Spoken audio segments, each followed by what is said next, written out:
Hey guys, welcome back to another episode of the Rock Your Comeback podcast. I'm your host, Nichole Eaton, author of the books Rock Your Soul and Rock Your Comeback, the Down to Earth Guide to Reclaiming Your Power, coming out this summer. And we're back with another episode on how to help you in your comeback process, in your comeback era. Last week, if you missed it, go back and listen. It's 20 minutes. You've got 20 minutes in your day to just hear me jabber. I promise you it's good. I promise you it's important. And it's definitely built for those heavier times. Today, we're going to talk about that next step. What is the next step in our comeback process once we've identified, neutralized that energy, accepted that, that maybe there's more for us? What do we do now? So today we're going to talk about the undoing, the questioning, the power that's within you to make big, massive changes in your life. And the crazy thing is there's no shortage of information out there on how to do things, right? What I'll say to you in every single episode that you listen to is I anticipate and set the intention that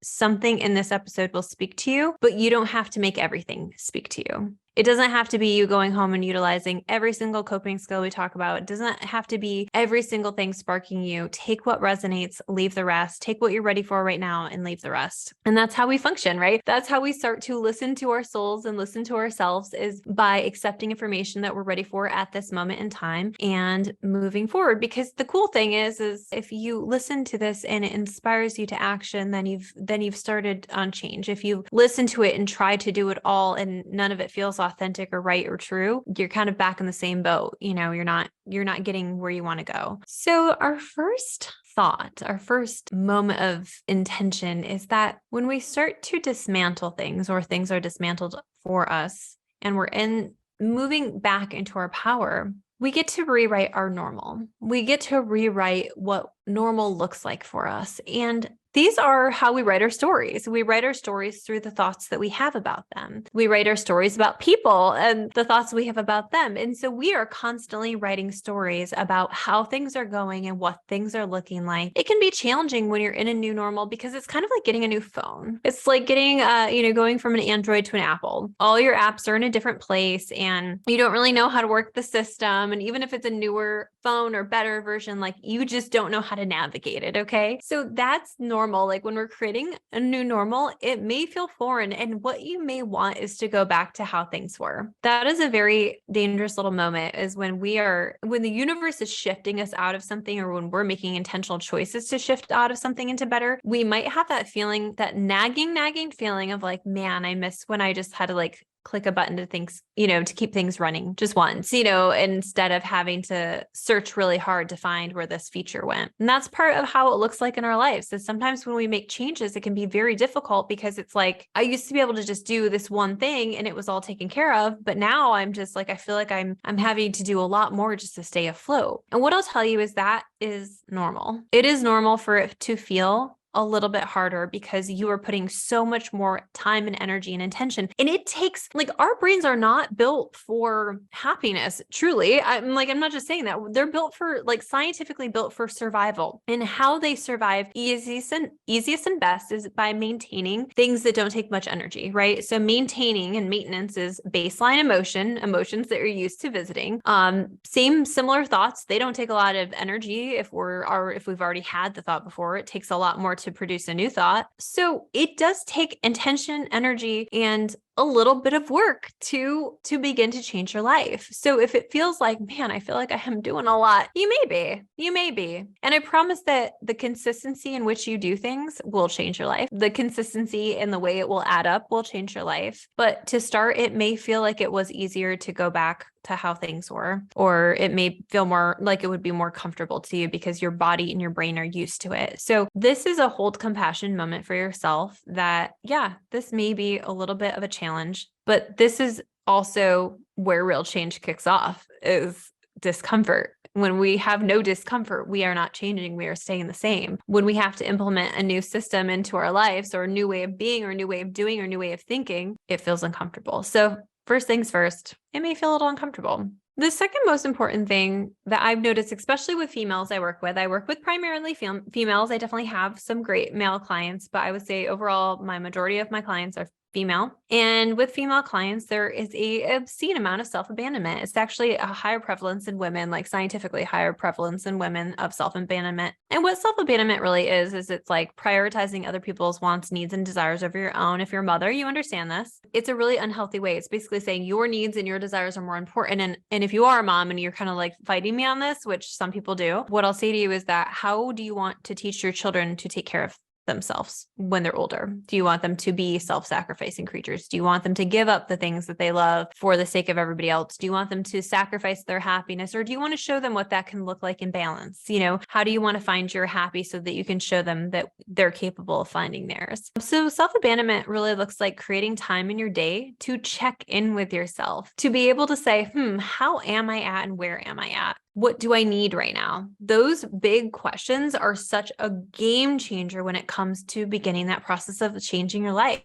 Is to say, okay, I am worth taking care of. I am worth the things that I desire. My desires and my needs are important, or just as important as everybody else's, and I'm the one responsible for meeting them. So this is the time where you look in your day and you say, where in my day do I have time to take care of myself? Where in my day feels like I could spend at least 5 to 10 minutes attending to myself, to my needs, to my wants, to my desires? I like to do this in the beginning of the day. I like to check in with myself in the morning and just say, what am I needing today? What is this day need to look like for me to feel good? Okay, well, I'm really tired this morning, so I'm personally need to take it easy on my workout. I can't go hard on a workout today because I need to be a little gentle with myself today. Or, maybe that is a day where I need to go a little harder, or maybe I need a meditation. Maybe I feel a little like disconnected from my spirituality that day, and so I need a meditation. So this is the process of checking in. And again, you'll hear me say this 500,000 times. If you want to check in with yourself, even if it's just you have 2 minutes in the car when you pull into the grocery store,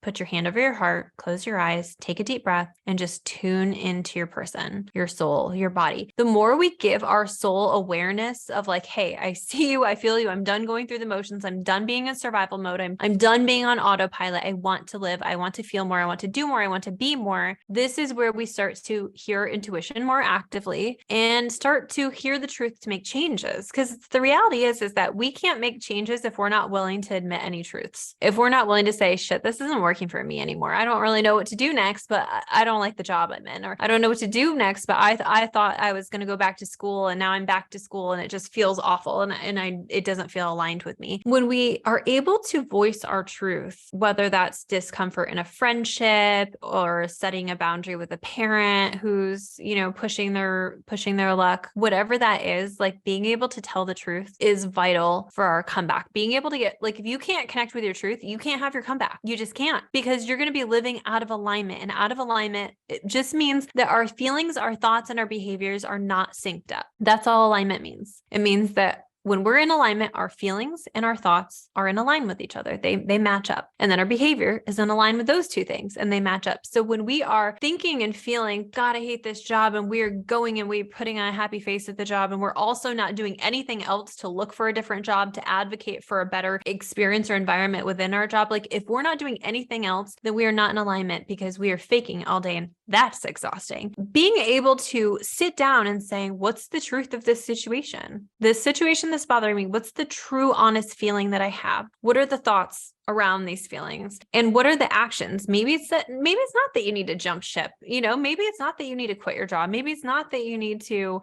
cut this person out of your life. Maybe it's simply that you need to voice how you're actually feeling. Maybe that's just the first, easiest, quickest, most important, vital step. And even if you're not ready for that, just writing it down so that you can see your truth yourself. I think one of the most powerful things that I've learned as a mental health counselor is that sometimes people just need to admit their truth to themselves. Even if you're not ready for anything else, even if you're not ready to change your life, even if you're not ready to leave that relationship, even if you're not ready, it's just admitting the truth to you first is a power move. And I believe when we admit the truth, that things will start shifting that help us. Like the universe kind of steps in and is like, oh, okay, like what's Nichole's truth today? this is it. Here, let me help her out. She's getting more in alignment with her truth. And when she starts to feel and think in the same way, at some point, she'll start to behave in a way that matches. So we can kind of have all of these things start to fall into place just by spending that time with your hand over your heart in the morning. Isn't that a really simple thing that we can do to reclaim our power? Because when we are not accessing our truth, we're a victim to our circumstances. And we never want to be a victim to our circumstances because that puts us in this disempowering place where we have no control over anything. So our control really comes with stepping back into our power, taking time to tune in and listen, allow that inner voice to be activated and to find our truth, to find our feelings on something. Now, once we activate our truth, we have some choices. We have some opportunities, we'll say. We can make a lot of different choices. And a lot of times when we aren't accessing our truth, it's because we're scared. We're scared of what the truth means. We're scared of what action would come after saying the truth. We're scared. And where this fear comes from is our limiting beliefs. Our limiting beliefs about what's possible for us. I hear this all the time. I come from a very small town, and every time I have somebody who either loses a job or loses a lover, this town isn't having any more jobs. Nobody's hiring. It's always this scarcity mindset of like, this is the only thing that's possible for me. And I will tell you, that is never true. There are always a million possibilities at your fingertips. But if you feed into the limiting belief or the excuses that you have of why you can't do something differently, you'll believe them. We love what we create. We love it. We love it. And you're more likely to love the beliefs you create, even if they're not true or real or accurate or the only truth. Because sometimes the only truth isn't an only truth. The truth is like a, subjective thing. It has a lot of angles to it. So looking next at what beliefs you have around you that are keeping you stuck. Do you feel like you're not qualified to apply for another job? No one would hire you. You got kind of lucky getting in where you're at. You'll never make more. The benefits won't be as good. Like, what are the stories that you tell yourself that keep you from making an action to fall into alignment? You have to begin to look at them. You have to ask yourself, what do I believe to be true about this scenario? And what are the thoughts around it that keep me in a standstill? And are they true? Sometimes they're going to feel true. They have sometimes a very valid, real experience. Like maybe if you quit school, you just wasted a ton of money and you don't know what you're going to do next. But everything is figure outable. And that's the cool part. And when we start to begin to recognize the power of our mind, that's when we start to win the freaking lottery. I mean, not literally, but that's when we start to really access that wealth of power within us, is when we start to see how our mind is shaping what we do and what we don't do throughout the day, what we see and what we don't see. Our brain is really, really powerful. And they've actually scientifically shown that our brain can weaken muscles. It can strengthen muscles. It can make us sick. It can make us well. Our brain is a really, really powerful vessel. And at every given moment, we have to ask, what are we thinking about this situation? And is it helpful? Is it true? Is it real? Is it the only option? When we start to question everything, we start to get a lot more clarity on the things that we're just automatically held back from. And that's a really, really important tool to have in your back pocket to be able to look at your thoughts and just ask, is this serving me? Is this helping me? What else do I need to know about this? Your brain has this really cool feature. It's called a reticular activating system. I'm not going to get super scientific on you because I find that shit boring. It will put me to sleep. You can listen to the Huberman Lab podcast if you are into neuroscience. He is incredible at explaining it. I'm not going to do that. I am going to summarize really complex ideas by saying that your brain is basically a Google search bar, and what you type in, it will look for. If you type something into Google, it will look for it. One time I was trying to figure out who, like Tony Danza, passed away, because I was like, oh, Tony Danza passed away. And my husband was like, no, it wasn't Tony Danza. And I was like, what do you mean? And so I was like, no, it was. And I started to Google who, like Tony Danza, passed away. And for whatever reason, it knew exactly what I was thinking. It was John Ritter. My point is that no matter how ridiculous our thoughts in our search is within ourself and within our brain, we, as a Google search bar, are bound to look for it internally within our memories, within our experiences we've already had, and externally in our environment around us. So whatever you're telling your brain, you're looking for. And it's simple. It's simple and complex all at once. It's simple that what you tell yourself, and more repeatedly you tell yourself, the more evidence you'll develop, the more proof. And we like to be right. So even if something comes up that's an opposing thought, we're going to consider it an outlier. We're going to consider it just something that we don't even need to pay attention to because it can't possibly be true. It's just like a weird, random, opposing thought because we like to be right. So we can use this power to our benefit. We can use this power to say, okay, this isn't the only possibility here. There are more possibilities. Okay, there is opportunities out there for me to make more money, to have more love, to feel more loved, to feel better in my body, to feel healthier in my person, whatever that is for you.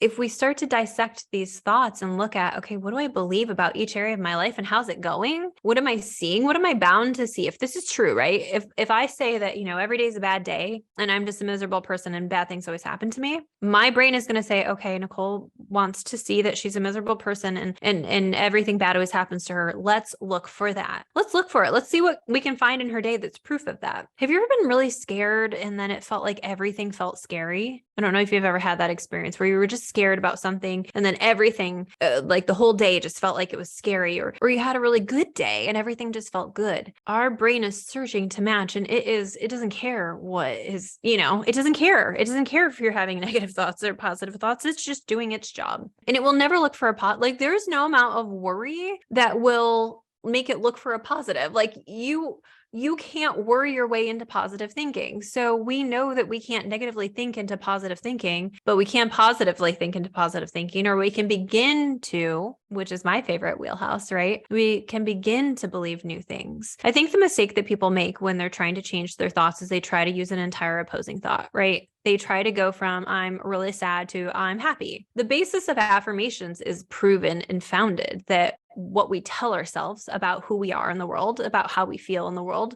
is what it is. Like an I am statement. I am healthy. I am wealthy. I am happy. I am whatever. We are likely to believe that. But when we have had a consistent thought that's negative, it is going to be really, really hard for our brain to be like, oh yeah, I'm happy now. Yeah, today, Tuesday, I'm happy now today.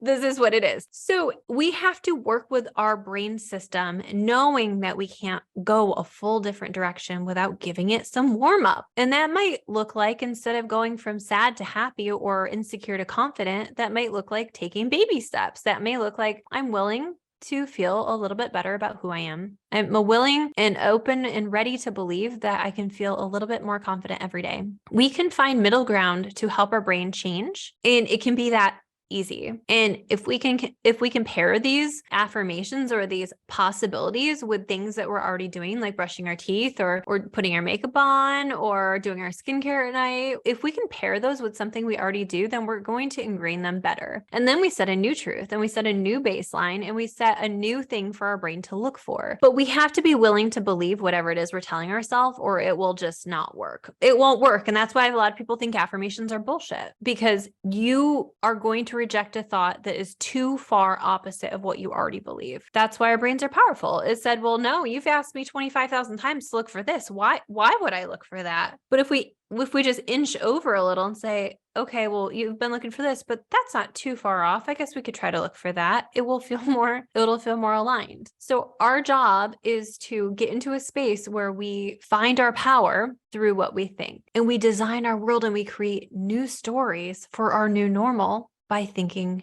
differently, by choosing different thoughts, by finding just a little bit of a better feeling and a little bit of a better thought. And I know that's a lot of information. Like I said in the beginning, you take what resonates and you leave the rest. Maybe right now you're just focusing on telling the truth. Maybe right now you're just starting to question some of those beliefs that you've had for a long time and say, like, where did that even come from? Why did I start thinking I was ugly? Why did I start thinking that I was, like just so unsuccessful compared to everybody else? Like, where did that come from? If you can start to just dismantle these thoughts that have been holding you hostage for God only knows how long, then you start to question the things that have been stripping your power away. And when we can start to question the things that are stripping our power away, we start to gain our power back. And that's pretty fucking cool that we can do that all in our head. We can do that on paper. We can write it down. So begin this process of reclaiming your power by committing to yourself, committing to spending time with yourself to tap into your inner truth, to get really honest with yourself and to begin to understand and be willing to believe that your brain is a very powerful thing. And that no matter how far off the beaten track it's got or beaten path it's got, that you get to have a comeback moment, that you get to find your power, that you get to believe in yourself, that you get to find proof of some really incredible pieces and aspects of you. This is where your power begins, is by holding space for yourself, creating time for yourself, prioritizing your needs, your wants, your desires, even if it's just for 5 minutes a day to start. And then moving into a place where you recognize that the things that you're telling yourself are just stories your brain will look for. Truth is subjective. Nothing's real. Nothing's real. Truth is subjective. And we get to hone our power back in by understanding that we are really massively powerful beings and that all of our thoughts are accumulating to something. And we get to begin to tell new stories. We get to begin to decide that those things that were limiting us aren't true anymore. They don't have to be. And we get to slowly begin to change them over. So find time in your day to come back to your heart, close your eyes, see what you need, sit with your truth, hear that inner being. We're going to talk a lot about intuition in this next episode. And I want to help you connect with whatever you believe in, but I want to help you hear your soul because I believe our souls are GPS. So work on those thoughts for me. Pinky promise that you'll be mindful of them and just see how they feel. Just see how they're impacting your day and impacting your life. That's all I ask, is getting into a place where you can see the power of your thoughts. I also highly recommend affirmation videos if you're having trouble like just thinking of affirmations. There's a ton on YouTube. I love subliminals. Definitely look and see what's in there before you put it in your ears, but most of the time they're good. And just creating a little mantra. I'll talk about some of the stuff that I do in the next episode to get my mind right. But I believe in you. Take time for you, hold space for you, and we're stepping into the comeback era. So make sure to subscribe so you catch that next episode on intuition, and we're gonna have a really powerful year. I can feel it. Take care of yourself.